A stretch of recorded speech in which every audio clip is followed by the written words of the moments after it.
Hey everyone, welcome back to another Kool-Aid Detox video. And I'm not sure that Kool-Aid Detox is the appropriate term for this particular episode.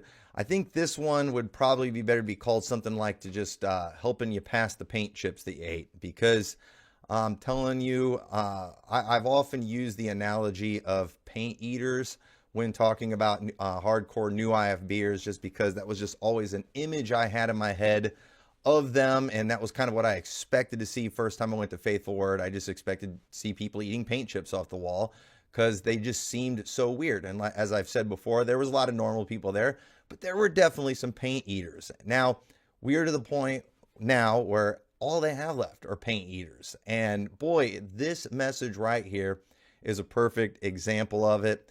And I don't even think most of you need a detox from this. I personally think if you think there was anything good, wholesome, appropriate, beneficial from this message that we are going to look at, I believe that you are beyond hope. And I make this more for entertainment purposes, also because of the high demand. People really want me to break this one down, not because they need it, but because of entertainment purposes, but also too because it will be funny to see how Anderson is going to defend Segura, probably preach a damage control sermon in favor of him. Who knows what it'll be? He'll probably do a sermon on Jezebel or something like that. And Elijah was mean to Jezebel, and therefore, Cassandra's a Jezebel, and so it was all appropriate. That's the kind of thing that they'll probably do. They're really good at that. I've showed this before. If they could find one place in the Bible where something was appropriate, they will use that as justification for any time that they do it, no matter how vastly different the situations are. So, but the thing is, if Anderson defends this type of thing, if he ignores this type of thing, it will further expose him for the fraud that he is to the people who maybe are on the fence and still think that maybe there's some good there. They're going to be able to see right through this. And I personally think that's what he's going to do. Segura is Anderson's biggest cheerleader. And we're going to look at some clips of his sermon. In fact, I've got 24 minutes. Okay? I don't even know if I'm going to be able to get through all of this. I got 24 minutes just of him. And I took a lot of stuff out. I tried to just leave stuff that was about my wife. And I got 24 minutes right here that basically is all stuff about her. There's even stuff I cut out that just, wasn't really relevant, repetitive, or whatever.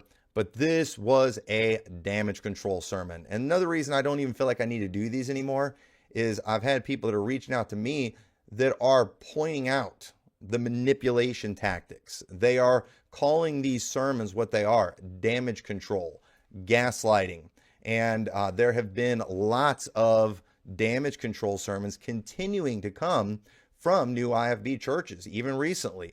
I've been leaving it alone just because I haven't been getting honorable mentions or anything like that. And I think that's by design. They know I will use these things. I will promote them. I will make promos out of them. But it is hilarious just watching these weird gaslighting sermons. This is not preaching. This is not expounding on the Bible. These people are not preaching anything inspired by their Bible study or anything like that. It's all just defensive type sermons. And that's they see the Bible only as a weapon to be used against their enemies and as a defense of themselves, whether they are right or wrong. They don't see it as something that they should use as to look in that perfect law of liberty so they can find out what manner of man they are and they can fix themselves and so they can wash themselves. No, they use the Bible against other people. They do try to use God as a boogeyman to scare people into conforming to their personal will. And listen, God is to be feared. But if I am going to try to paint God in a certain way to intimidate people into advancing my personal agenda, that's wrong. And that is not what a preacher of the word does. That's not what a prophet would do. A prophet would give the message God wanted them to give because God had a message he wanted to get across, and he wasn't supposed to bring his own personal agenda to that. And so the amount of so-called preaching that's being done that's just serving their own personal agenda, settling scores, That's pretty much all they've got going on at Faithful Word. Clearly, and the new IFB, clearly not a lot of Bible study going on, just trying to protect themselves. And it would appear Segura's job is in jeopardy. And I think every sermon he has preached since these latest scandals have broke about Pastor Anderson has been all damage control.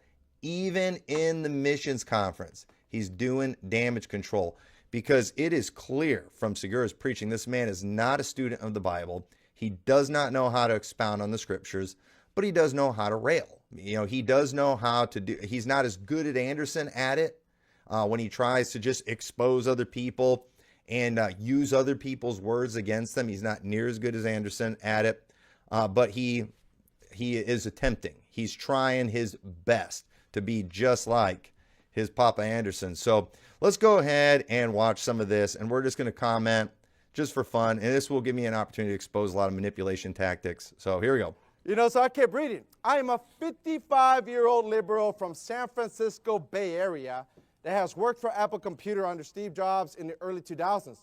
I have been paying attention to your preaching for quite some time. So he's a sycophant. He's a guy that doesn't like us, but just listens to us, and I'm pretty sure he has some kind of motive behind whatever the heck he's up to. So he's been listening to us.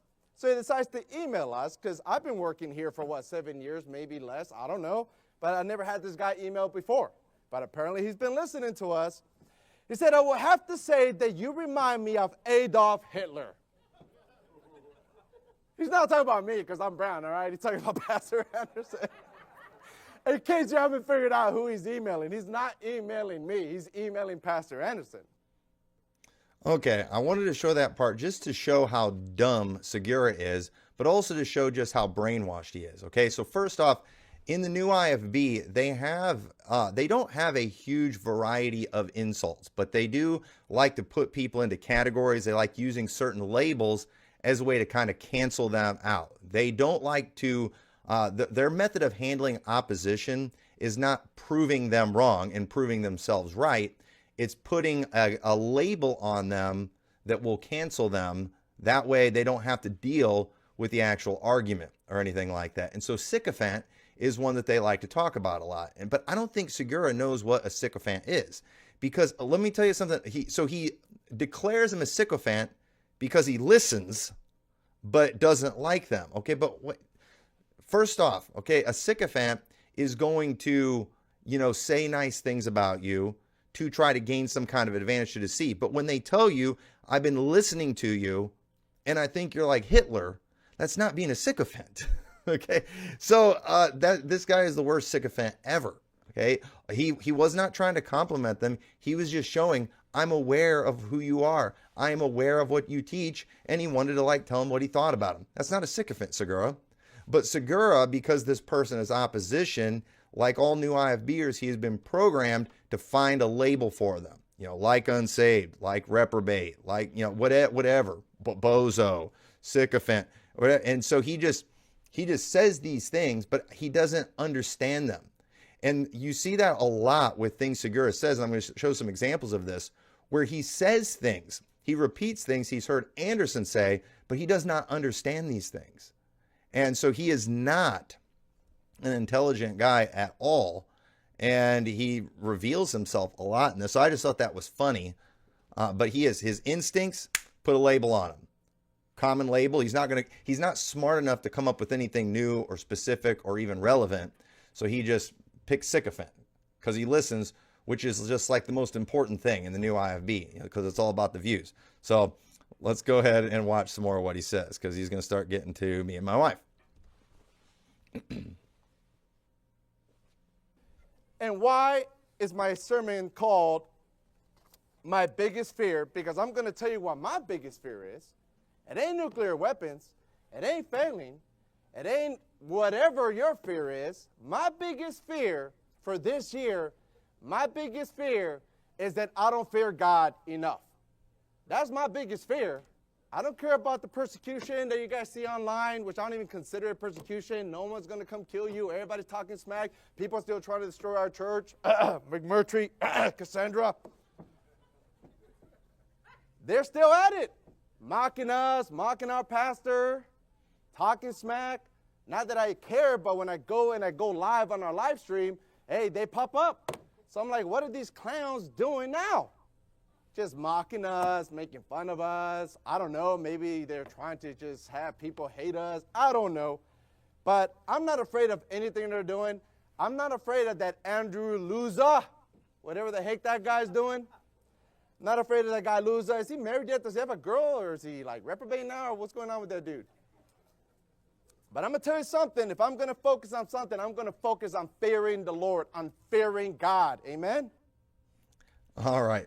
So what's so funny about that, because he's going to address some of this later, and I haven't even seen it, but and my wife's gently led sister, she was talking about, these pastors, are they afraid of me or something? Because they sure seem like it. So he's preaching a response message, okay? And so he uses a good example from the Bible of Joseph when he does not sin with Potiphar's wife, and it was because he feared God. That's great. If you want to preach a sermon on fearing God, there is no shortage of scripture. It is very biblical that we should fear God, and there's a lot of scriptures you can use, and that one was a great example. But clearly, what inspired this sermon was that, he hears my wife talking about what are these guys scared of. Well, I'm not scared. Here's what, you know what I'm scared of? I'm scared of not fearing God. That's what I'm scared of. That's my greatest fear. Not you, Cassandra. Not you, Pastor McMurtry. Not you, Andrew Loser. So he's got to prove he's not afraid. And so he preaches a message about fearing God, which probably a good half hour of it is talking about my wife. So it's just very, very interesting. And it's so funny. These guys, they do not preach sermons inspired by Bible study. It's always just damage control. And they're just weaponizing the Bible to just advance their own personal agenda, not to advance God's agenda, the agenda of the church, not to build up the saints, to protect themselves. Because Segura, obviously, he wants to keep getting that paycheck, for sure. And he's going to want to go on the cruise coming up that he was talking about earlier in the message and things like that.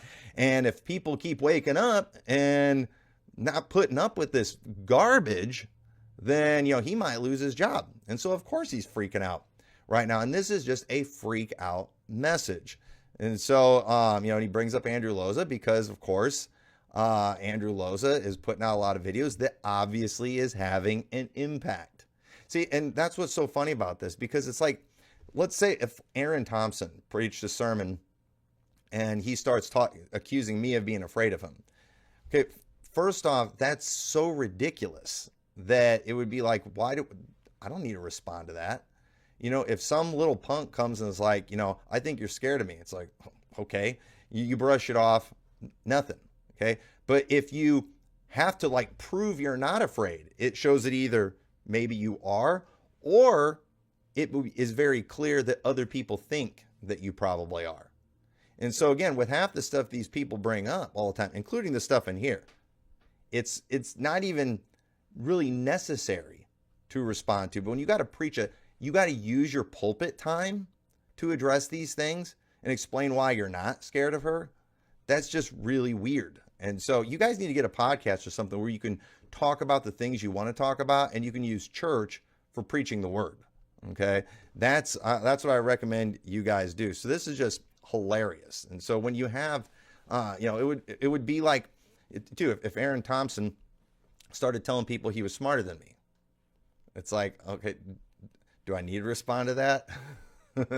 So, or if he was telling everybody he was skinnier than me or something like that, do I need to respond to that? And so again, maybe I would, just for fun, because it would be so hilarious showing the claim. But at the same time too, I might for comedic purposes, and that's why I'm doing a lot of this one today too. But I can't imagine getting up in my pulpit and wasting my congregation's time when they thought they were going to come. They were being obedient to the scriptures, thought they were going to come hear the Bible preach, and they hear me doing damage control because I'm just trying to protect my job. So really weird. Let's keep listening. It says that, hey, we shouldn't be desirous of vainglory, provoking one another, envying one another. And if I were to think of someone who does this a lot, I would have to say, hey, maybe I'm wrong for speaking about him and his wife, but Hey, they came up on my radar this morning while setting up the YouTube stream by McMurtry and his wife. This is who I think of when I read this verse. What they do, they're trying to provoke us. And why? I can't help but think it's probably because they envy us. That's what I think. And guess what? It's not just the wicked that we need to be careful. It's also envying each other. All right, so let me just address this right here, because again, this is another common distracting technique, okay? So are you sure it's a mystery why we are attacking you guys? Are you sure? You don't know why we've made videos talking about abuse? You don't know why did you not pay attention to any of the content where we're breaking down these sermons, showing the manipulation tactics, showing the lies, showing the hypocrisy? I mean, do you need me to write out a list for you? Do you need me to spell it out for you? So what they're doing is, rather than address and say, well, yeah, they don't like us because they think we're weird and we're bad because, we don't think it's wrong to spank your wives, because we don't think it's wrong to excessively beat your kids with extension cords. Can you believe those people that that's how they feel? No, they don't say that. Oh, it just must be envy, right? That way, it's a way to make themselves look good, as if there's something to be admired about them, and it's to deflect and make it like they have a sin problem, because of course envy is very wrong, and that is a sin. So again, he's acting like, I don't know, must be envy. Just watch the content of any of the videos and you'll find out exactly what the problem is. And so he ignores that, does not bring up the accusations.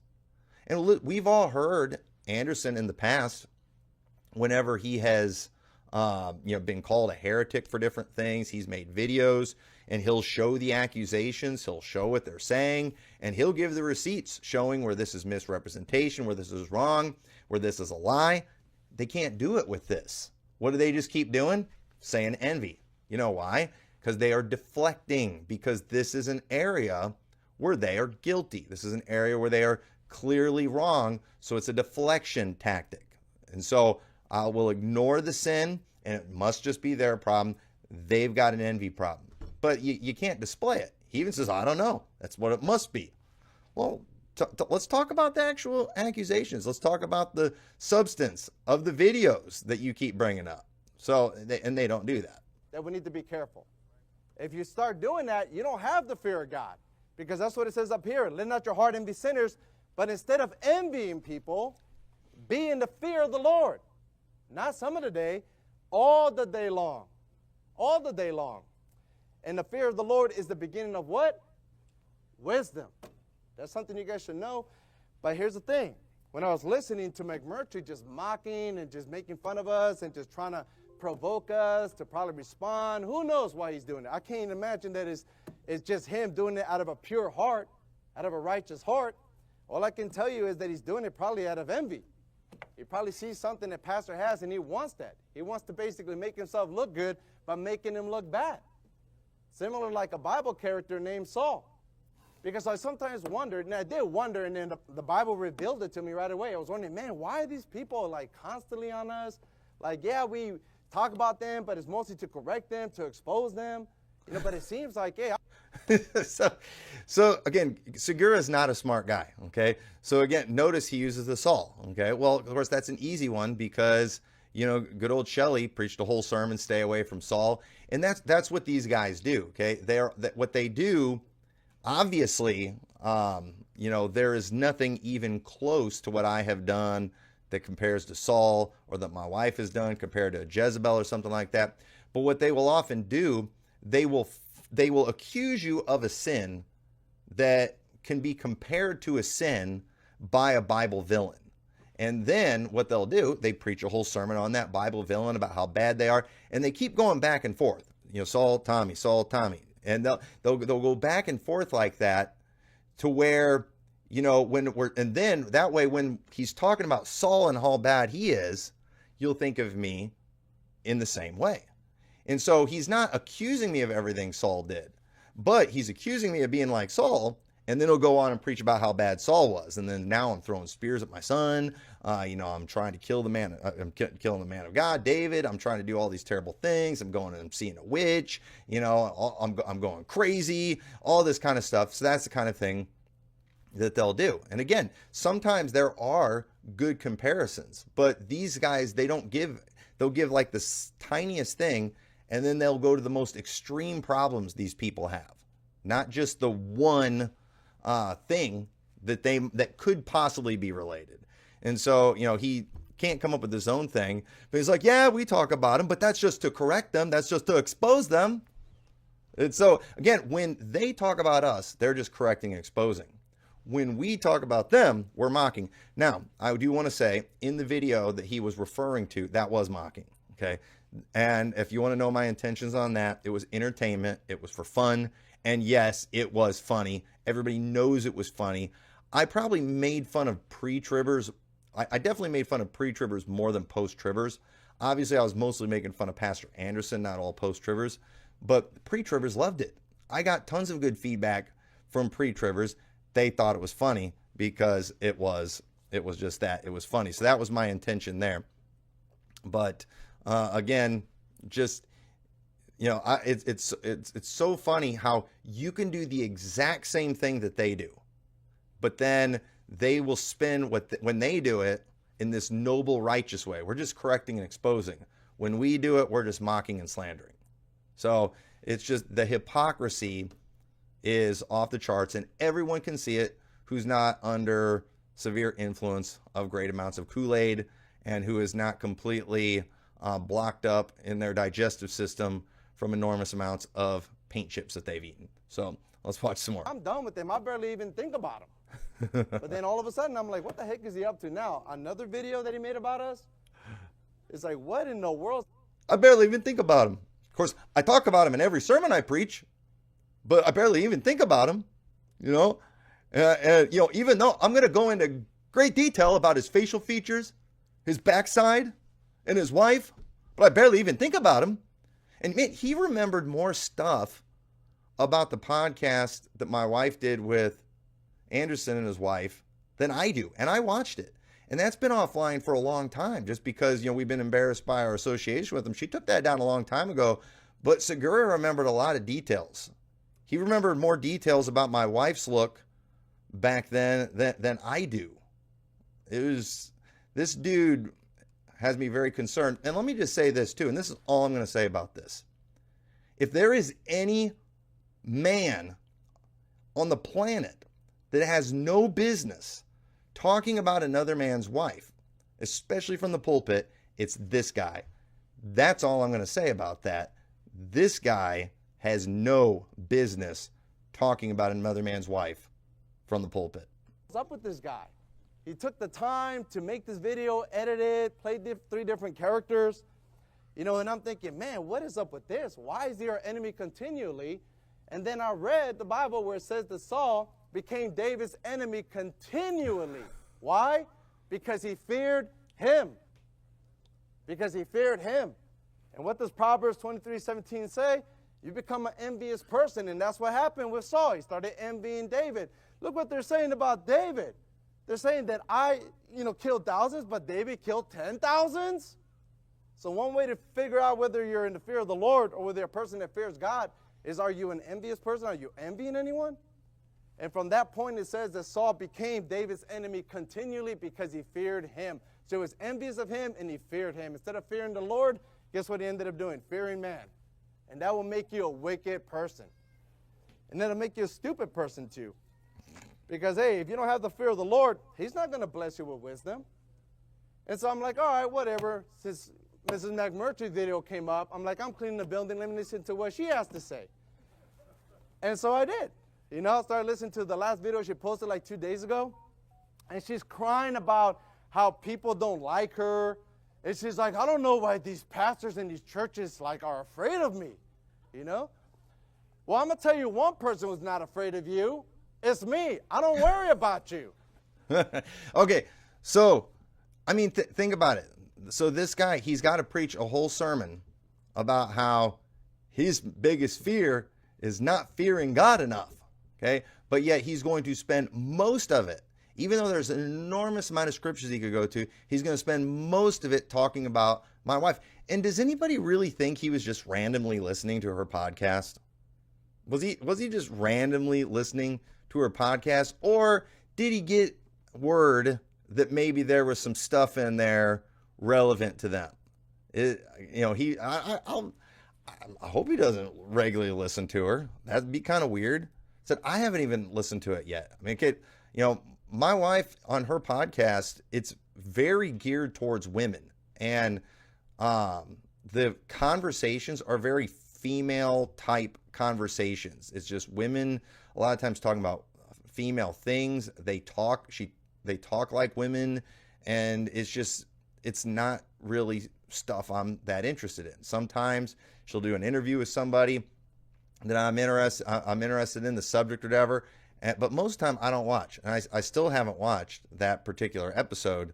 But boy, Segura, he ate it all up. Now he's going to misrepresent it because he is obviously is scared, and he's doing damage control, and it's because he's in the wrong. It's necessary for him to lie and misrepresent.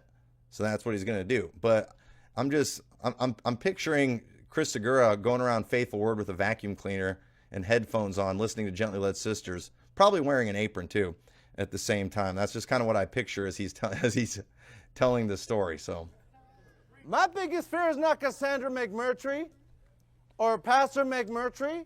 My biggest fear is not fearing God enough. That's what I focus on the most. Not wondering, why don't people like me? I can figure it out if I read the Bible. It'll reveal it to me. But that's the only thing I can think of, this woman. And she's like, I just don't see why, people are afraid of me. She's really puffed up. Like her husband.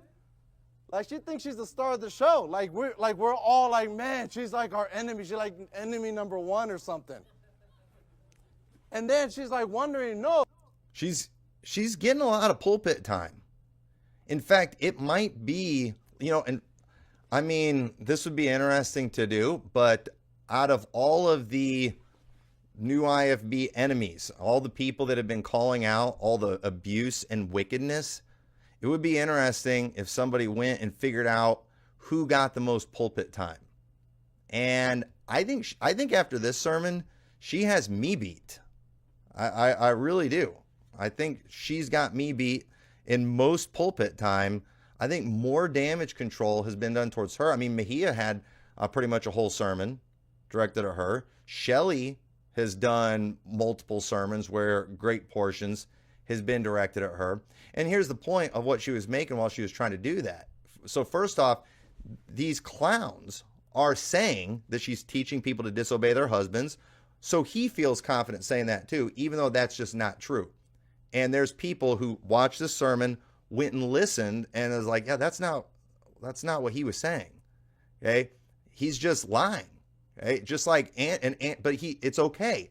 He can do this because Anderson has also done this thing where he is trying to make it like those who are standing against his illegal and abusive behavior, his disqualifying behavior, that they are just promoting feminism, because feminism is also a bad word and a bad thing. And so he's trying to act like, he's just standing against feminism and, people encouraging children to not obey their parents, even though nobody is promoting feminism. And I've talked about that in other Kool-Aid Detox videos. That is just him, again, trying to make himself to look like he's this champion of the patriarchy and biblical manhood and biblical parenting. No, he's none of those things.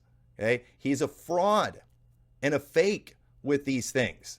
He is only even strong on these things in mouth. The behavior that you're hearing about that's coming from his home, that happens when you lose control. That's what happens with weak people. They lose control and they lash out. And of course, he's physically stronger than his kids. He's physically stronger than his wife. So that damage that he does to them is not because of strength. It's because of weakness, internal weakness, weakness of character. That is his problem right there. Anderson is a very weak man, clearly, and weak of character.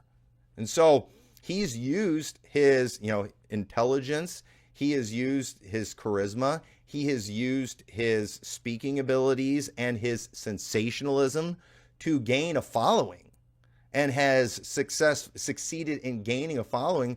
But we've seen many people throughout time and even modern times who have gathered great followings but turned out to be of poor moral character. But a lot of times we see somebody and we think famous, therefore good, therefore strong, therefore someone we should listen to.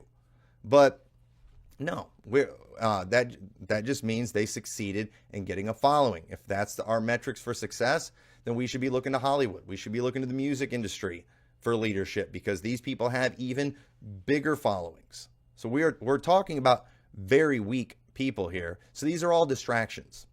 Let me just tell you guys who I am. Let me tell you my beliefs out there.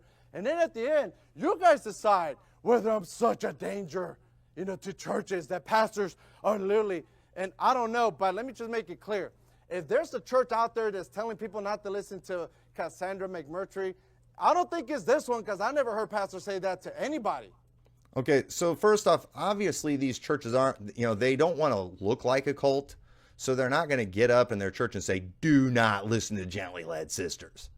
Do not listen to Spirit of Prophecy, because we would be all over that. I would make that a promo video so fast, and they know it. And they know it would make them look like a cult.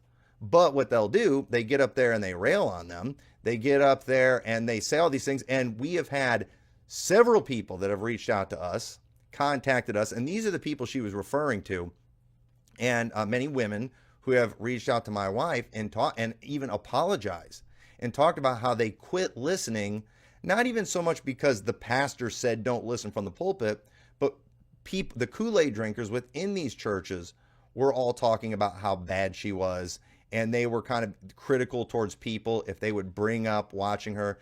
And so again, it's like that in a lot of churches. Churches can be very judgy with each other sometimes, and if they say they do something, and everybody's like, oh, I can't believe you do that. And so there's that peer pressure. And there was a lot of peer pressure in these churches not to listen to any of us, because again, they knew we were not supportive of these guys. And so since many of them have left these churches, and some of them too have figured out maybe we should leave these churches, many of them are going back and actually listening now. And they're listening to what's being said, and they're like, wait, that's not the way they've been representing. People are going back and listening. It's like, I'm missing where she's telling people not to obey their husband. I'm missing where they're telling people not to discipline their children. In fact, what they're saying seems very biblical. What they're doing seems to actually work, unlike what we've been hearing that does not work. And watch out for this thing too. Sometimes the dumbest things you will ever hear from the pulpit is followed by, and that's Bible. And the Bible's always right. Well, of course the Bible's always right. However, your application of the scriptures may be wrong. And Anderson is one who uses that method regularly. He'll say something stupid, and then he'll say, and that's Bible. And I don't care what other people say, I'm following the Bible. No, you're not. No, you're misapplying the scriptures is what you're doing. And it's easy to display. It's easy to prove. And proof is, his results and what he's turning out. And so, but they ignore all that. So that's why people are reaching out. And my wife's just saying, like, I'm not teaching people to disobey their husbands. I'm not teaching people to not discipline their kids. Here's what I'm actually teaching. Okay. It's just, she's not going to extremes. She's not using extreme attention getting shock jock rhetoric like these guys do.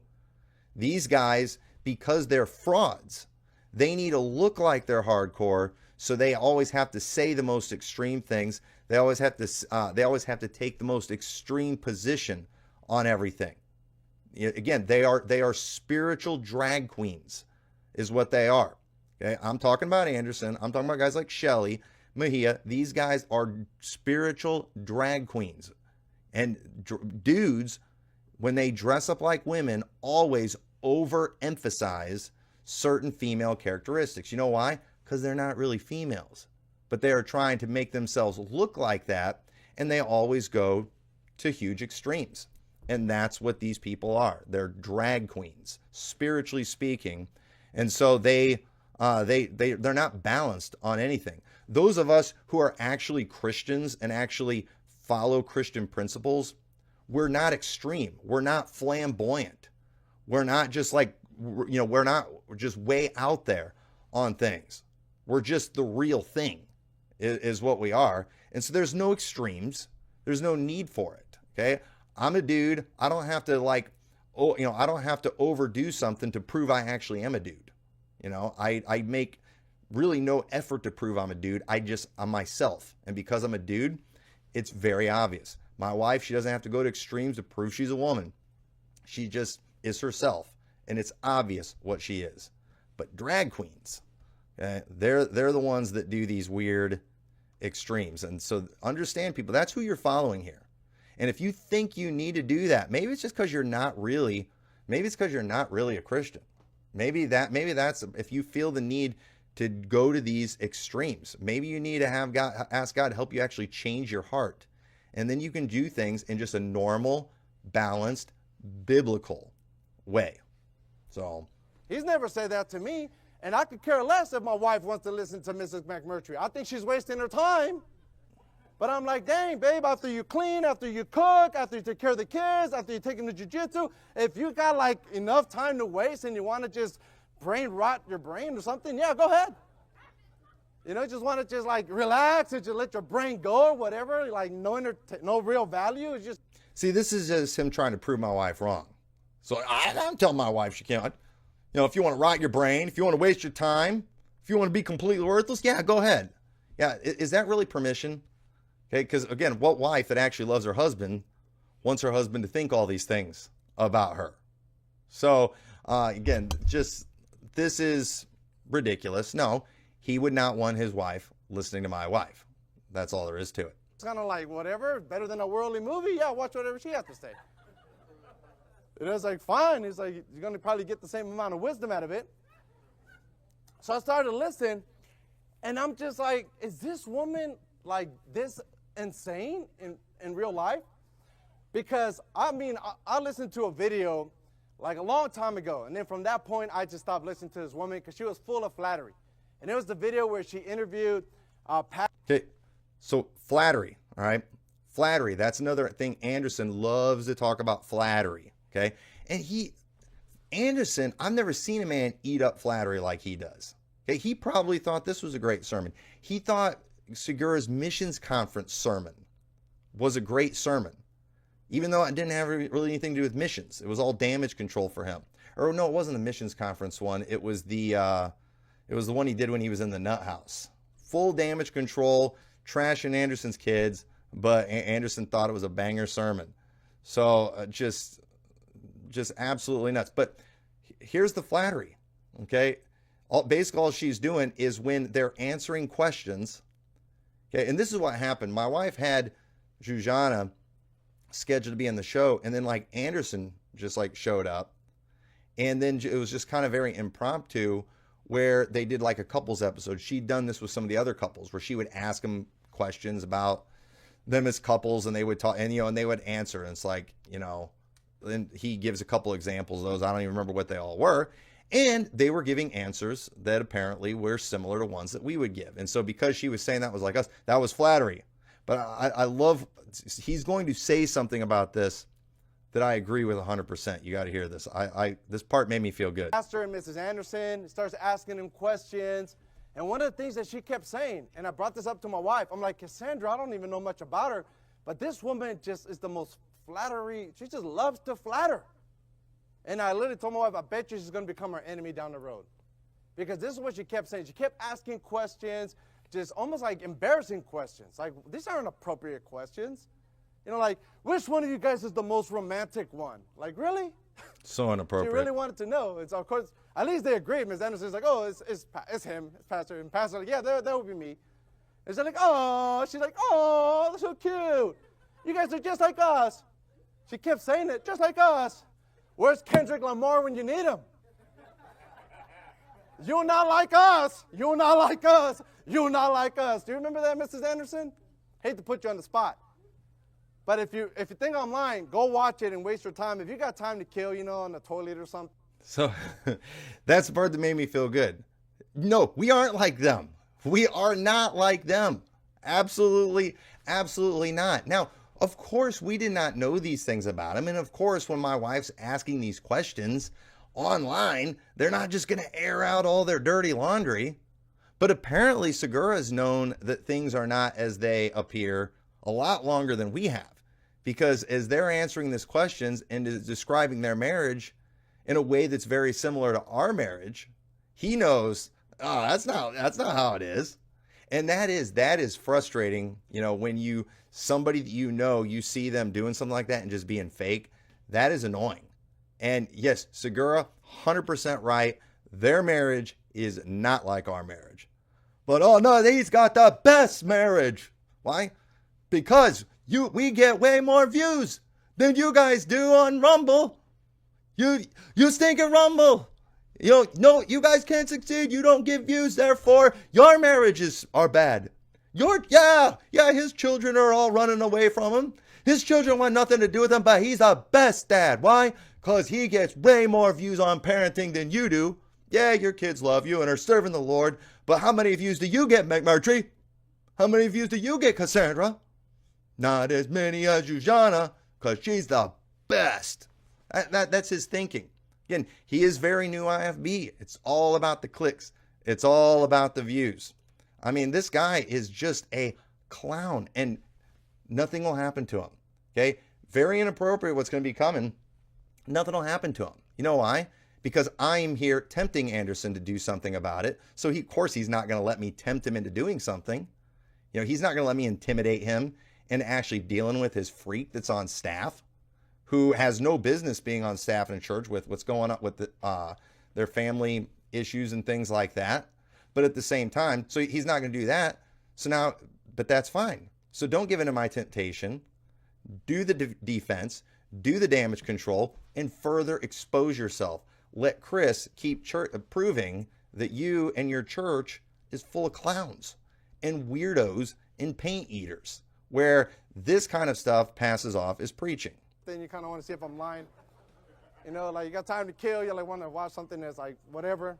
She said that so many times. Oh, you guys are just like us, just like us. And I'm thinking, no, they're not. No, they're not. No, they're not. No, they're not. It's like they're not like you. Amen. They're just like us. Like, what are you trying to just lie to people or whatever? I'm so glad he was saying that because, I don't like going around, acting like I'm better than other people and saying we're not like them, we're not like them. But if he's going to do it for me, I'll agree with that part. Yes, we are not like them. I am on record. We are not like them. Our marriage is not like theirs. If it was, there's no way I'd let my wife go trying to help other women in their marriages and in their mothering. If we were like them, I wouldn't be pastoring, because I've got enough respect for the Bible and the qualifications of a bishop. The last thing I would be doing is pastoring a church and having a YouTube channel trying to teach other people stuff. No, this is one area where Segura got it right. We are not like them, and he's known it longer than we have. And here's a perfect example. She basically was talking about, this is what I believe, and you guys decide whether you think that I'm this bad. And what she said was extremely bad. Extremely bad. Let me tell you what she starts out by doing. She starts out by saying that, hey, there's churches out there that are afraid of me. They literally tell their people not to listen to me. And I wonder why. Why am I such a danger to these churches? Because obviously it's only like maybe a handful now. It's either First Works Baptist or Faithful Word Baptist. She's acting like we're always like bringing her up, like, don't listen to this woman. She's dangerous. And she's like, well, I wonder why they're afraid of me. Is it because I'm against abuse and blah, blah, blah? And then she starts saying, well, let me tell you what I believe, and let me y'all decide whether it's that bad. First thing she starts telling us is she's telling us that there's ladies in these churches that are emailing her, telling her about their abusive relationship or something like that. And then they're basically just using some kind of secret emailing her so they can't find out who they are because they're afraid of the pastor and the people and the husband or whatever. And so they're like, I just want to let you know that I listened to you in the past. I stopped listening to you, but now I'm listening to you more against my husband's will. And she didn't correct that. She didn't take the humble approach where it's like, hey, listen, if your husband says not to listen to me, obey your husband. Don't listen to me. Okay, so he just made that up. against their husband's will. He made that up. No, that is not the case. In fact, even since he preached this, some of these women that had reached out to my office like, my husband totally approves of me listening to your show. No, it was against the pastor's will. Yes, it was against this overreaching pastor who didn't want his people watching. But if their husband is fine with it, I don't think people should listen to her if their husbands don't want them to. Ladies, if your husband tells you not to listen to my wife, don't listen to her. Okay? But it wasn't the husbands. And the emails that she was getting were not that their husbands were abusing her. Okay? It was the emails were that they went to their pastors about abuse that was going on with their husbands, and the pastors did nothing. Okay? And let me just say this. Okay? This is probably a whole separate subject here, but pastors can be some of the worst people to go to when you're in a situation like that, because pastors have no legal power to really do anything in a situation like that. And if your husband is beating you, you should go to the police. You really should. And Segura is super upset that my wife talked about separating from the husband. Yes, if your husband is abusing you, get out of the house and do whatever you have to do to protect yourself. If you need to get a restraining order, get a restraining order. If you need to turn his backside into the police so he gets hauled off to the pokey, do it. Especially if he's abusing the kids. You protect those kids. He should not be able to do that kind of thing. Throw his backside in jail. And a pastor has no ability to make that kind of thing happen. And so just understand that. Now I do think for pastors, let them know what's going on. They can help with restoration if that's possible. There's a lot of things that they can help with, but there's not really much they can do to physically protect you. And you need to physically protect yourself. And I don't care what these weirdos say. I don't care what they teach. If your husband is beating you with an extension cord, call the cops. Go while the wounds and the whelps are fresh and show the authorities. Get the proof and turn his sorry backside in. Please do that. But just going to your pastor, especially if you're going to these new IFB freak shows, just understand you're not going to get any help. But I would recommend going to the police, go to the pastor. If you're trying to restore, I believe he could help in that situation. But I'm telling you right now, if any lady comes to me and is like, my husband's abusing me, I'm going to try to get her to go to the police and do what she's got to do to protect herself, protect the children, go to your parents, do whatever you have to do. Yeah, get away from that guy. Okay. And yeah, and my wife obviously said something along those lines. And I say, here. Okay. But I got a couple ideas why these guys wouldn't like that advice. But I think every normal human being would. And let me just say this, as a father, if my daughter's future husbands were beating them up and abusing them, I want to know about it. And I want something done. And I'm definitely, I hope my daughter goes to the police before she comes to me about it, because it's going to be good for that guy if the cops get to him before I do. That's not what she did. She's like, oh, yeah, well, you know what? Screw your husband, screw what he says. Because she didn't say, oh, my husband, is telling me that it's okay to listen to you. No, she's saying that there's ladies from these churches that are secretly emailing her, that she has hundreds of emails, but she's not going to say who it is because she's not like that. But she's basically telling people, hey, you know what? If you want to listen, thank you for listening to me. Screw what your husband says.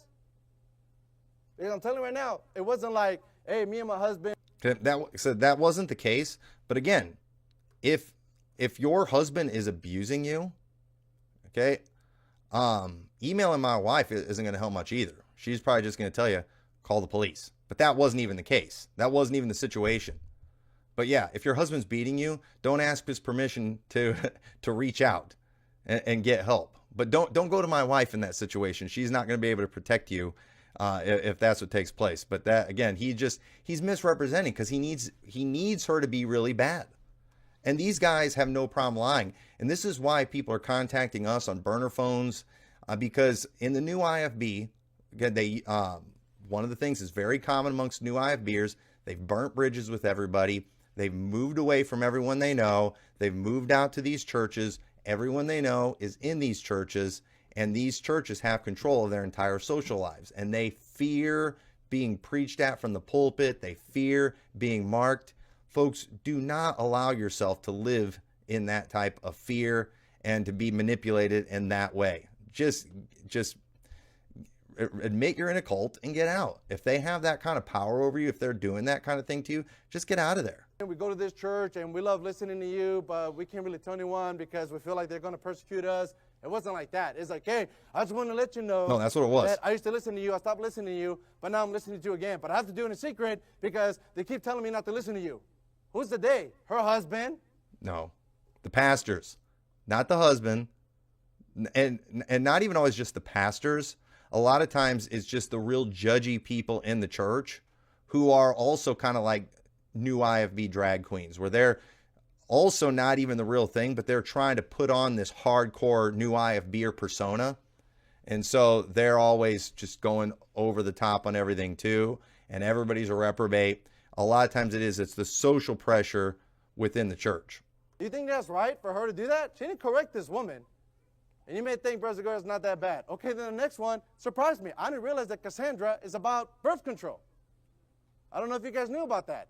Okay, now notice how I put that. Cassandra is for birth control. Now again, Chris Segura is clearly not a smart dude. This is not an intelligent person. And maybe he is, and he's just super dishonest and he's really bad at lying.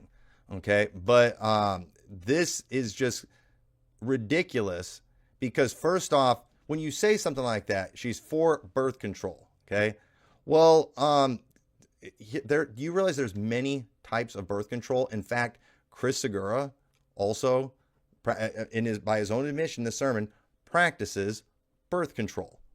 Okay, he will reveal that to you. And I was, oh wait, yeah, because when he said she believes in birth control, an image went into your mind of a woman popping pills, right? That's the image that went into your mind or something like that. Okay? But understand, birth control is when you are trying to space out and control when you get pregnant. Okay? So let me ask you a question. Is every method of birth control wrong? Okay? Because in the new IB mindset, again, amongst the dummies who don't know how to think, well, of course, yeah, birth control is a sin. Okay? But he's going to promote a birth control. Okay? Anderson promotes birth control by definition. Okay? But again, see, the problem is you people don't know why something is wrong. It's very clear you don't understand what is wrong about birth control. You don't understand where the actual sin is. Okay? That's your problem right there. And so for him to word this in the way he did, technically is true, but it definitely was meant to send a different idea into the minds of everyone. And proof of that is the fact that he is going to reveal that they also practice birth control. And I'm using that term by just definition of birth control. In other words, controlling when you have kids. Okay, so let's watch a little bit more and we'll see the type of birth control that she talks about. And it's very similar to the type of birth control that Anderson and even he would promote. Not the hormonal junk, but she believes in birth control. She believes it's okay for the natural whatever to decide, okay, you know what, this is the time when I'm the most fruitful. Let's not have a relationship during those days. Let's focus on these other days where there's the least chance of me getting pregnant because, oh yeah, you know, if the woman needs to recover or if too many kids are going to drive her crazy, you guys might want to take that route. That's not what the Bible says. The Bible says be fruitful and multiply. And I'm sorry, but when I got married, sorry, babe, but yeah, your body, my choice. Okay, this guy is such a weirdo. Okay, so first off, how is controlling when you get pregnant, especially for health reasons? You want to be healthy. You want to have healthy kids. Sometimes having kids too close together does a great deal of damage to a woman's body to where she's not able to have more kids, to where she is probably going to have less kids than she would have had it been spaced out some. So if you're having kids, you're being fruitful and multiplying. So do we not get that? Okay. My wife has had 8 children. You know what that's called? It's called being fruitful and multiplying. And if a woman has 2 kids, she was fruitful and multiplied. Okay. And so again, this is absolutely ridiculous. And then this whole my body, my choice, your body, my choice thing, another line he stole from Shelley. Because again, you guy's not smart enough to come up with his own things. But hang on a second. Well, what if the guy is also like, yeah, let's space this out because maybe the guy like saw what the wife went through physically, mentally, emotionally, hormonally. And it's like, hey, this would be better for her, be better for the children, be better for everyone if, this is spaced out some. And so he might probably does wholeheartedly agree with that. That's not a sin. How on earth is that a sin? It's like these guys, they have this attitude. No, if you try influencing pregnancy in any way, you're wrong. No, that's a bunch of garbage, and that's not biblical. And the only verse they ever use is Onan, which is ridiculous because, too, do we now believe in raising up seed to our brothers? If they don't if they die before they have any children, we go get their wives pregnant. Do we believe in doing that kind of thing? No, the problem is I'm not gonna take the time to expound on that passage, but let me tell you, that is not proof of anything. They should not be using that. And the fact that they have to go to that shows how desperate they are to, just have a scripture. And that just tells me they don't have one. So again, if you're, so he specifically brings up, just only coming together certain times, and he just declares it a sin. Because what if I don't want to? Well, what if you do? What if the guy does? What if he is okay with that? What if he initiates it? What if as a husband, he's like, hey, you almost lost your mind in the last one. You almost died in the last one. You need some time to heal. You need some time to recover physically, mentally, emotionally. As the leader, I'm telling you, you're not ready for another one. What if the husband's telling her that, weirdo? Okay, and let me tell you, no pastor has any business, trying to tell people in the church when to have children. And that is up to the individuals. And here's the problem with birth control. Okay, when the birth control pills, and he even mentioned, not the hormonal, is many of those things do cause early abortions. That is very wrong. Of course, that's a terrible thing to do. Another problem with those things too, they can really mess up a woman's hormones. They can have serious effects. I know very little about that stuff. My wife could tell you a lot more about that than I could, but there are a lot of dangers to that hormonal stuff. When you mess with that stuff, it can have some side effects that you're just not going to want to deal with. But these other things, there's nothing sinful about that. Okay. And these people who preach this in the way they do are just weirdos. Okay. Listen, if you want to have kids as quick as you can, as fast as you can, no spaces, hey, I'm not going to say anything about it. I will never criticize a family in our church for having their kids too close together, and nor will I criticize them for having them too far apart. You know why? Because it's not my business. Weirdo. That's all I can, that's the word I just kept thinking as I'm hearing him talk about this. And again, he believes in birth control too. He's going to talk about it. For life. And the Bible says that the wife is not allowed to say no without consent. And this is the thing that Cassandra is like, no. It's like if your body needs recovery time, you tell your husband, anytime except these fruitful moments. I don't care if he's in the mood. I don't care if he wants it right there and then. No, forget it. Did she say that? Not happening. It's for the sake of the woman. No, I don't buy that whatsoever. Because God is the one that opens and closes the womb, Cassandra, and that's basic Bible. And of course she wants to earn cool points by saying, that's Bible. Pulled an Anderson there. I'm going to say something stupid. I'm going to say, that's Bible.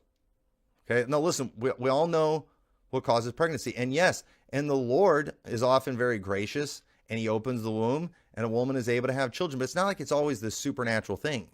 when a child is born. We know what causes it. Okay. So if somebody goes and has a child illegitimately, he's like, well, the Lord opened her womb, so it was God that did it. He's obviously okay with it. Obviously sometimes God does close a womb, and it's sad when that happens, especially, that's always a sad thing. So just, again, misapplication, dumb stuff. I've been saved since age 4. I got saved at age 4. Look at my fruit. Look what I produce.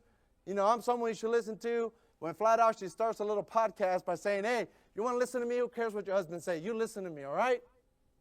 She didn't rebuke the people emailing her saying, hey, if your husband doesn't want you to listen to me. See, I can think of a really good reason why Segura might have an envy problem. I think maybe he envies me because, I'm married to a woman that's been saved since she was a little girl. She remained pure until we got married. She has been faithful. She has been a good mother. I mean, we are very blessed with 8 children. And so the fact that he's bringing this stuff up, and then he's going to like cast doubt on her salvation, both our salvation later.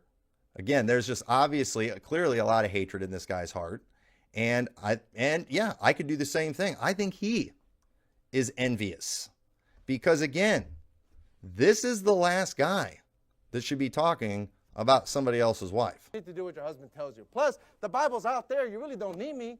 I'm just doing this because I got extra time, which she doesn't. She says it even in her podcast. So I'm going crazy. What the heck are you doing on a podcast then? Go take care of your business at home. And then she goes and she starts talking about spanking teenagers. Don't spank your teenagers. Well, wonder why we recommend our wives don't listen to you, Cassandra. Wait a minute. I thought you didn't care. I thought you didn't care. Who's even saying that? Well, now we know why. This is going to go on the spanking teenagers thing. Okay, now listen. I've said this before, and I'll say it again. Obviously, technically, if they're in your home, you have authority to do certain things. However, you need to understand if there is a need to spank your teenagers, you need to recognize the fact something went very wrong somewhere. And are you sure that this is the method used? Because there are many other ways to correct children. Okay? And if you still need to use spankings on your teenagers, okay, if it is legit, something went very wrong somewhere. Now he's going to, and I cut this out because it's long. He goes into a long story about his brother that was like smoking pot or something like that, and the mom spanking them when they were teenagers. Okay. Well, obviously something went very wrong. You guys are messing with drugs and things like that. Yeah. Something went very wrong. And that's the point we're trying to make. Hey, it's like, I hope you don't think that you just going and paddling your 16-year-old backside just fix the problem. Okay. Wait, you had to paddle your 16-year-old. Something's wrong. Can we talk about what's going on here? Because I don't think it worked. And let me tell you, it's interesting. The people who need to spank their 16, 17, 18-year-olds typically don't turn out good adults. It's very interesting the way that works, but they're very sensitive about this because Anderson, because he is not genuine, because he has no control, he clearly, based on his children's testimony, has always just operated in rage and has resorted to physical abuse when it comes to his children and his teenagers. And Anderson is the king at justifying whatever he does from the Bible. He is the king at finding a way to condemn other people with the Bible, and he is the king at finding a way to defend himself with the Bible. He's very good at that. But either way, when he loses control, he reacts violently. And after you had the famous chat scandal with his kids, what's he telling? I spanked him. I act with the Bible. But it's like, even though people are like, wait, we got a big problem here. Something is very wrong. Oh, no, I spanked him. It's over. That's what the Bible talks about. Spank. The Bible says spank. Therefore, there's nothing to worry about. Everything's fine. And I remember one of the things back when that happened that was so weird to me, and without going into all the details, I was talking to Thompson shortly after that, and he starts explaining to me, how when I was pretty sure, and I was right, that he hadn't fixed the problem with his son, that he spanked him. No, it's fine. I spanked him. And he went and verbatim said that he did to Josh what Anderson said he did to his kids, which I thought what Anderson did to his kids was really weird and was not going to work. And I was like, what is wrong with that dude? And then when I heard Thompson verbatim say he did the same thing, it showed me the man was so clueless about what to do that he just blindly copied Anderson. And even I thought Thompson was smart enough to know that that is not going to do anything in this situation, but I underestimated him at that point. I will never do that again.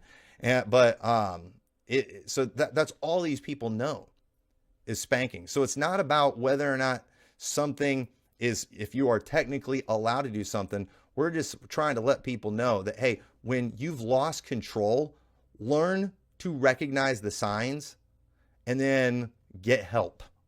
And so what these people see as just normal situations with parenting, in my world, we say, hey, this is emergency situation.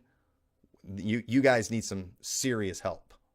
And because, we want to turn out good adults. We're not content with just keeping them alive till 18 so they can go to the devil right after that. Well, they're out of my house, so I'm still qualified. No, we want them to live for the Lord. We're trying to bring them up in the nurture and admonition of the Lord. These people just have no idea what they're doing, and it's because they're not genuine. It's because they're drag queens. And when you're not really a woman, you look like a freak when you try to pretend you are.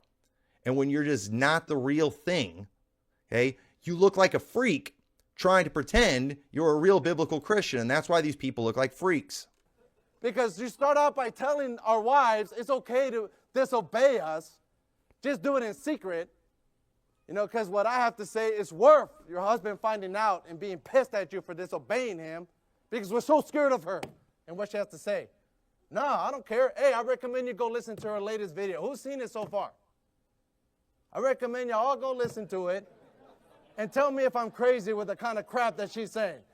Babe, homework assignment, watch her entire 55-minute video tonight. All right? You watch it. No going to bed until you watch it. All right? Let's all make sure it has 1,000 views by tomorrow. Let's get to that. Because we're so afraid of her that we're like telling people, don't listen to this woman. And then she's like, well, I don't understand why they are so afraid of me. It's not that we're afraid of you. It's that you say stupid stuff.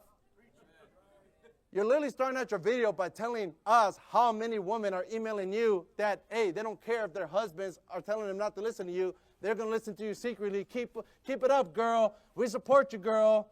She didn't rebuke any of these ladies. Hey, go ahead, everybody, watch the video and see if that's what's going on. Again, I don't believe women should listen if their husbands don't want them to. But I will say this too. If your husband's beating you, okay, the solution is not listen to my wife's podcast. The solution is go to the cops. Okay, get his backside thrown in jail. Go hide. Do whatever you have to do to protect yourself. And so again, he's been saying all this stuff, trying to act tough, and he's going to ask you like how many people watch it, and I'm assuming nobody raises their hands because who's going to be dumb enough to out themselves there like that? It was a big joke at our church several years ago, back when all the oneness stuff was going on, when Anderson was going after Kirchway, and he's like, how many people are here that got saved by Garrett Kirchway? And nobody raised their hand. He said, that's proof he had no fruit. And it's just like, well, duh. Nobody would have been dumb enough to raise their hand at that point, because then everyone in the church would have doubted their salvation, because a corrupt tree cannot bring forth good fruit. So, of course, nobody was going to raise their hand. Hello. So it's so funny the way they set these things up, and then they try to act like it proves a point. Okay. But I mean, and it works great when you have a church full of intimidated people, like they clearly do here. It would have been nice. It would have been like, hey, listen, if your husband doesn't want you to listen to me, don't listen to me. You obey your husband. That's the right way to have a marriage. He's in charge, all right? But if your husband wants to sit down and watch it, hey, go for it, whatever. She didn't do that.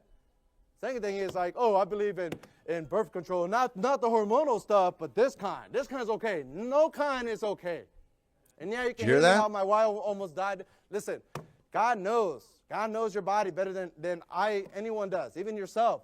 If God wants your body to be healed up, he's going to make sure it gets healed up. And yes, ladies in the Bible got pregnant, and guess what? They died during childbirth. Read Genesis. You'll figure it out. But that woman didn't do anything wrong. You can't be like, oh, well, if I died, then it's because I was being stupid. No, God is the one that opened and closed the womb. It's basic Bible. But then let's get to the teenagers, where she said, I don't recommend you spank your teenagers. By that time, if your teenagers are so rebellious, you screwed up. You messed up. You know, it's like, that's what I believe. Well, you know what? She lives in a picture-perfect world. But let me tell you right now that my mom spanked me and my brothers when we were teenagers because we were really bad teenagers. So he basically just proved the point. And I'm skipping the long story about when they were teenagers. But yes, we're just trying to tell people, it's like, hey, let's talk about what's going on here. Because remember, too, and I think he even brings it up in the sermon. I can't remember. Maybe he doesn't. It talks about if a man have a stubborn, rebellious son and they bring him before to be stoned. And it says, too, and when they have chastened him, right? So it's like the chastening didn't work. So now they're going to these more extreme measures, right?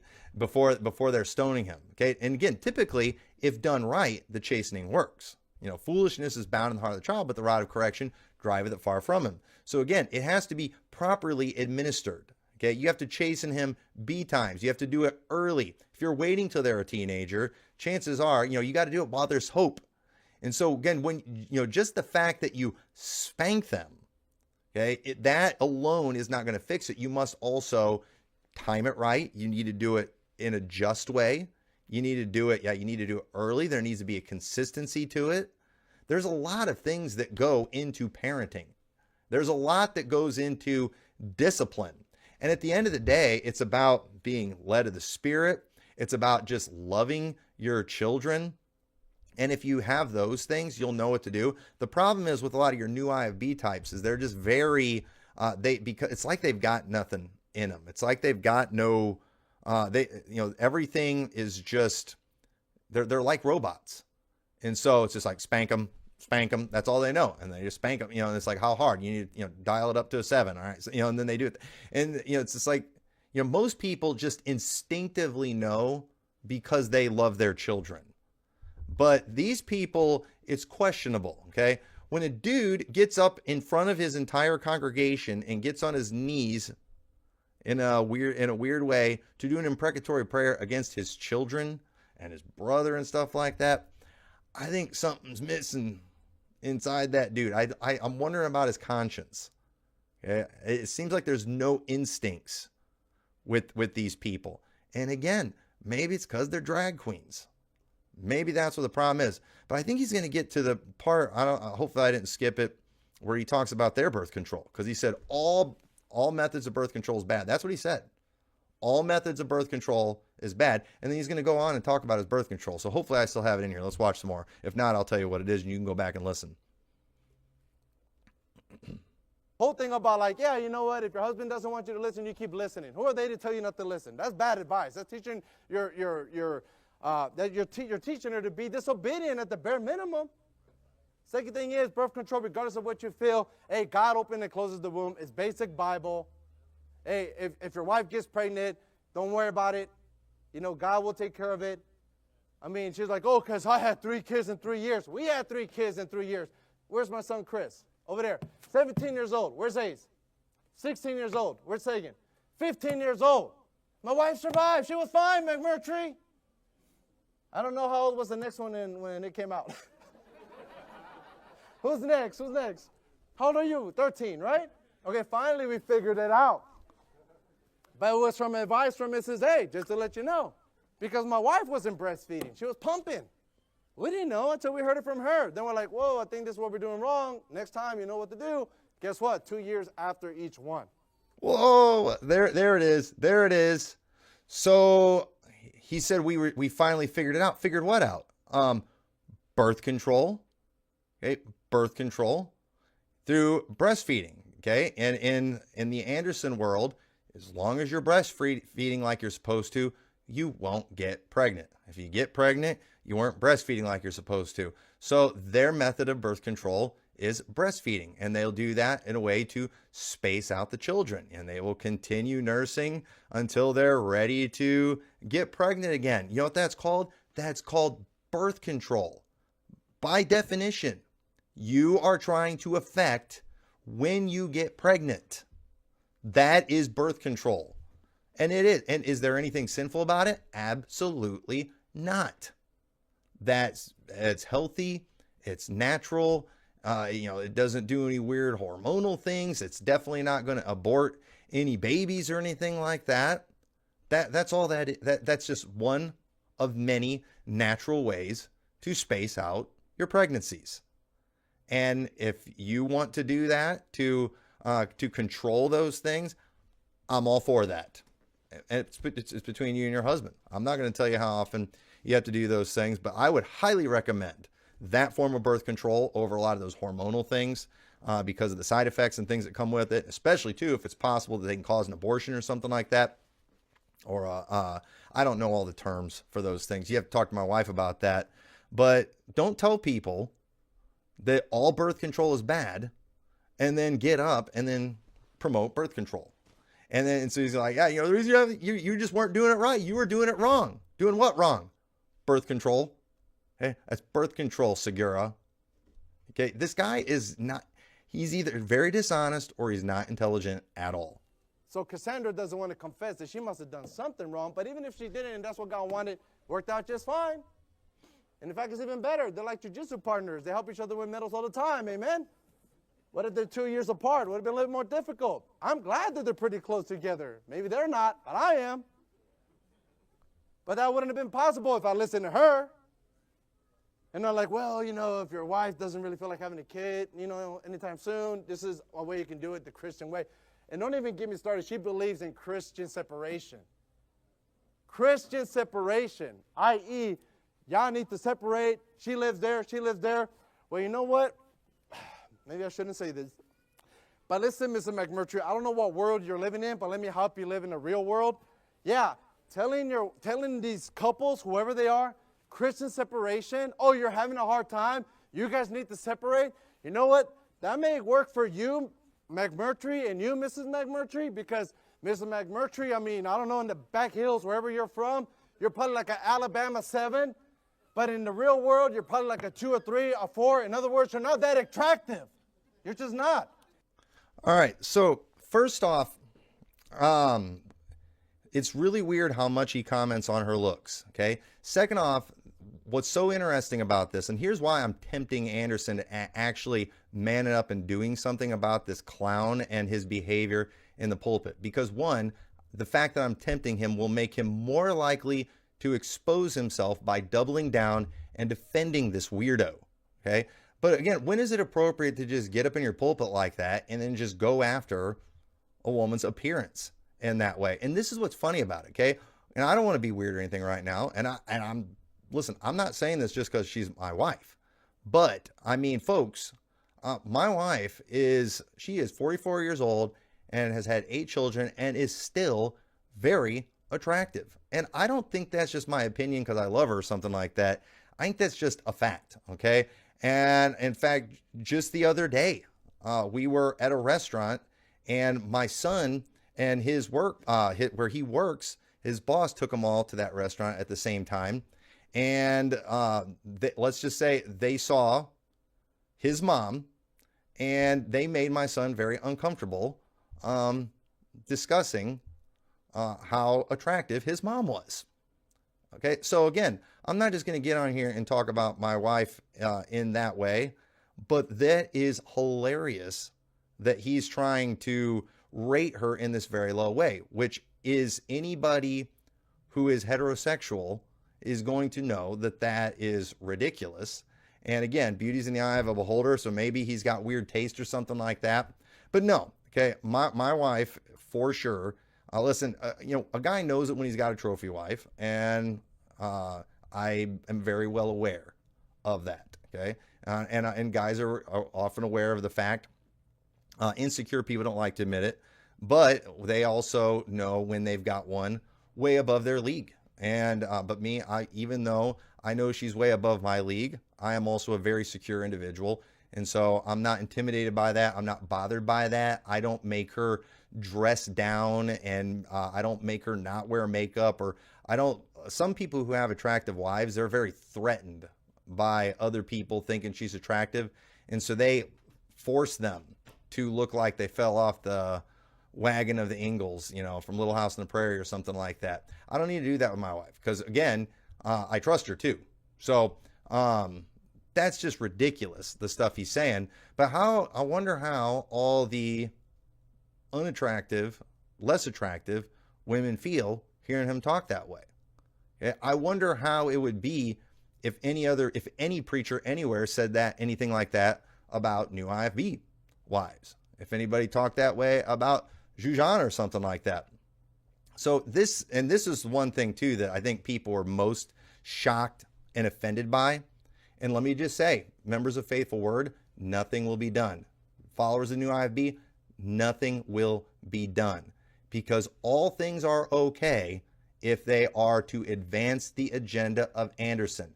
Anderson is very capable and very likely of preaching a sermon where he will use the Bible to justify behavior like this that was inappropriate and wrong.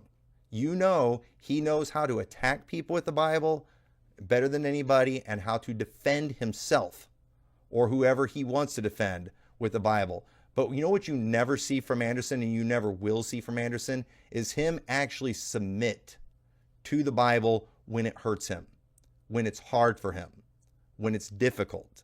You won't see that because he has no internal core beliefs. It is not real. He is a spiritual drag queen, and Segura is his biggest cheerleader, who desperately wants to keep his job. And so he's using this method of sermon, I guess, that Anderson uses. He's just not as good at it as him. And so clearly he's just taking things way too far.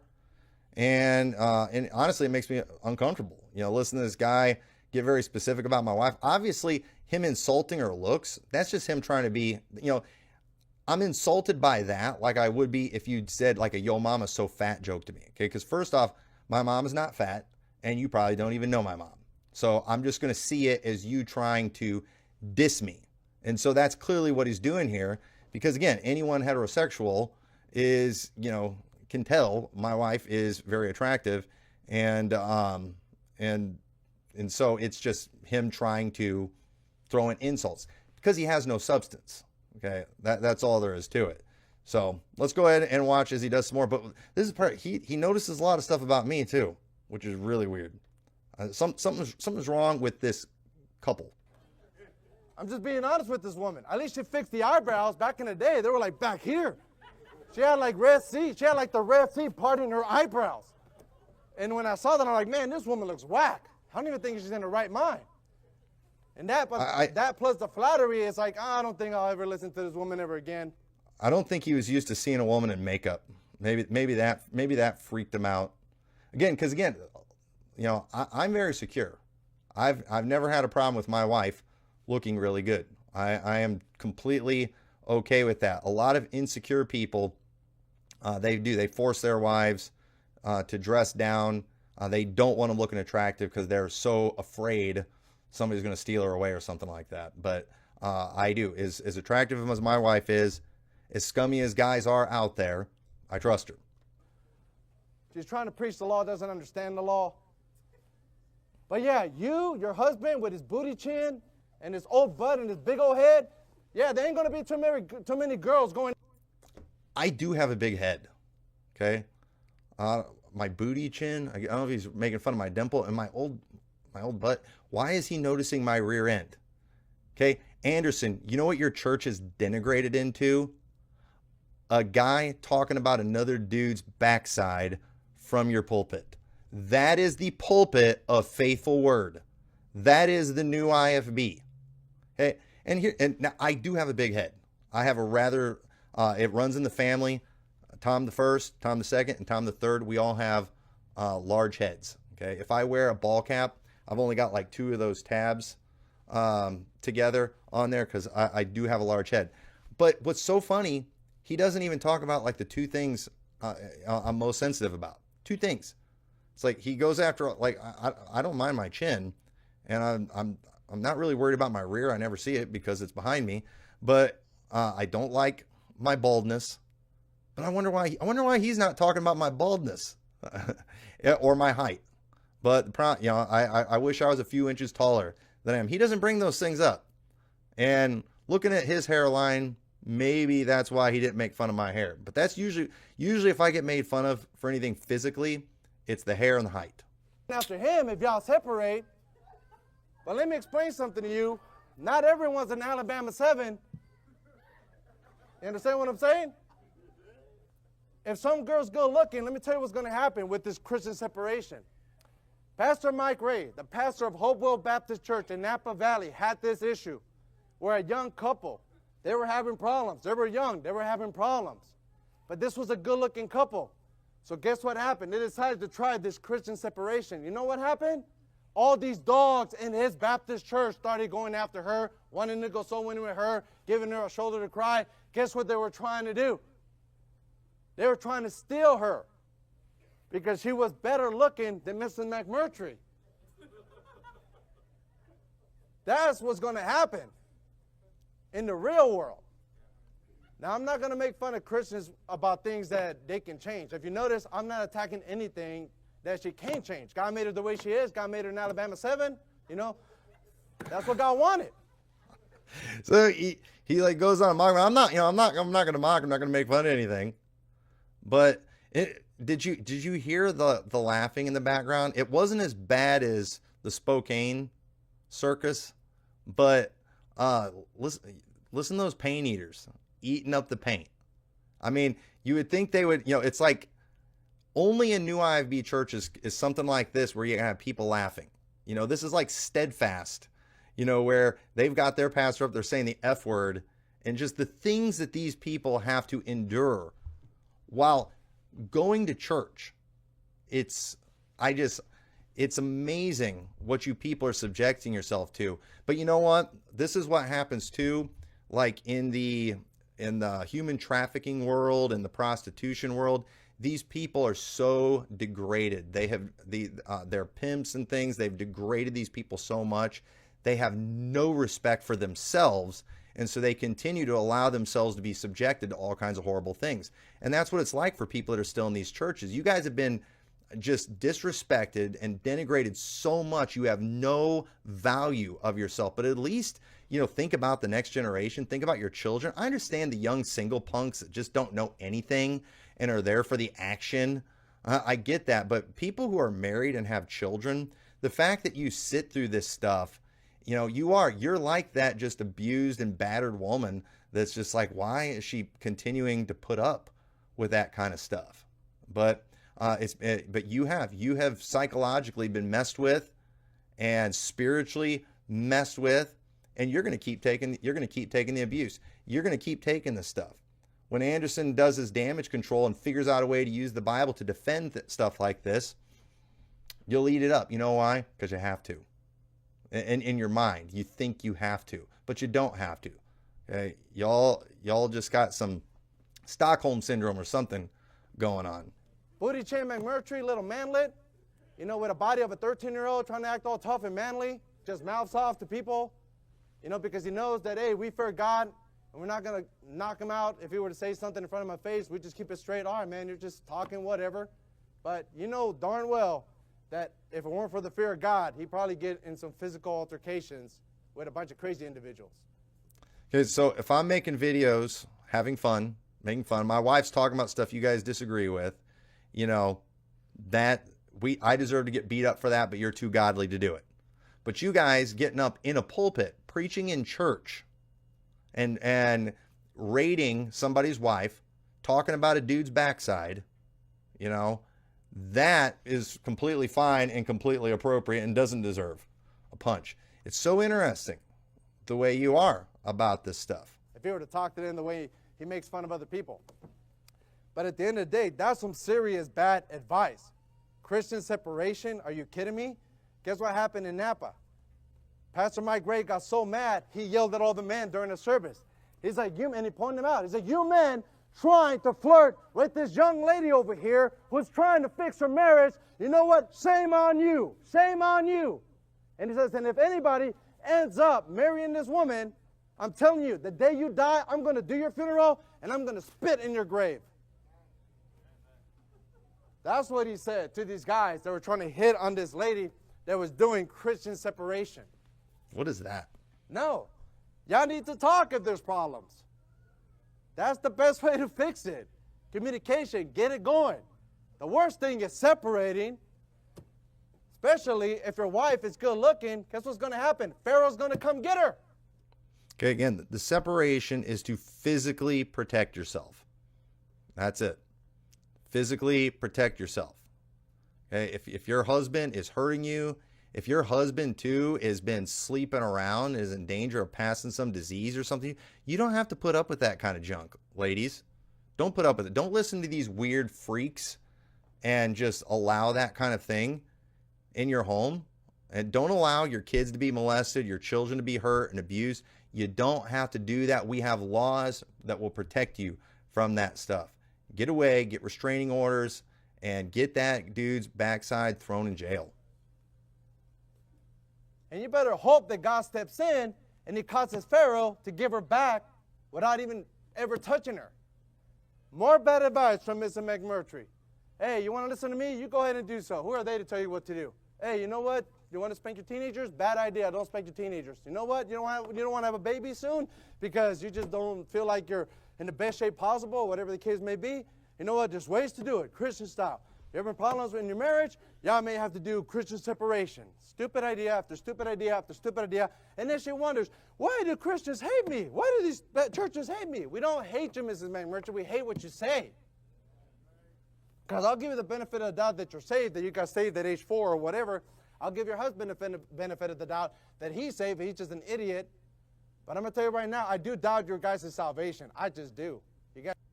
So, again, and this is another thing. All he knows is what he's learned from Anderson. Okay, I don't think this guy knows anything that Anderson didn't teach him, but he doubts our salvation because she believes in natural birth control. So believe in natural birth control and thou shalt be saved. That, Christian separation or women separating from their husbands. Again, he doesn't give the specific reasons why in the situation, but ultimately we all know why he doesn't think we're saved, because obviously we do not believe in Anderson. We don't think positively about Anderson. That's the real reason. He gives absolutely there's nothing I've ever said, there's nothing she's ever said about salvation that would cause him to think that. It's just no, because we're against them. Therefore, he doubts that we're saved because of that. What's that meant to do? To cancel. Because yes, we do have different positions. We have very different positions and methods on marriage, child rearing, and guess what? We have very different outcomes as well. And everybody knows it. So what do they got to do?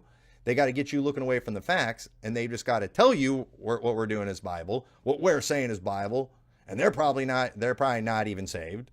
These are just the cancel culture techniques. That's what they do all the time, even though it's just completely not even relevant to this situation. So it's just really weird stuff. Around a bunch of idiots like Tyler Baker, who has proven to be a heretic, a oneness heretic, false prophet, and then you give him respect, and you bring him on your show, and you call him pastor, and this and that, and whatever, and some of the stuff you say. But he really pays a lot of attention to my podcast. He really does. He knows who my guests are. So that stuff drives him crazy. And drives me completely nuts. Because why? Because I don't think they fear God. I don't think they do. Or God will give them the wisdom to figure this whole thing out and not give stupid advice on your stupid little show, just 55 minutes long. And you probably said other dumb stuff, but that was like the worst. Like, how is this woman not seeing that, hey, this is the kind of stuff that we don't like our wives to hear because it's bad advice. You're going to ruin people. Think about it. My mom would have listened to the advice about not spanking teenagers. Trust me, my brother would have kept on smoking weed, probably got into worse sins, but we knew that she was serious. The minute he got the chancla, it's like, all right, man, I'm good with that. You just got to understand that the Bible doesn't say until they turn whatever. That's her speaking her mind. And she needs to stop because it's dumb. And she's making herself look dumb. And Pastor McMurtry doesn't give a crap that she looks dumb because he probably believes the same dumb stuff.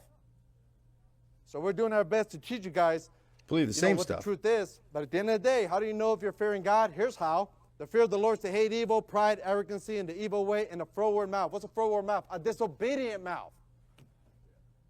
Helping people be disobedient is not what God wants. That's not somebody that's fearing the Lord. That's the opposite.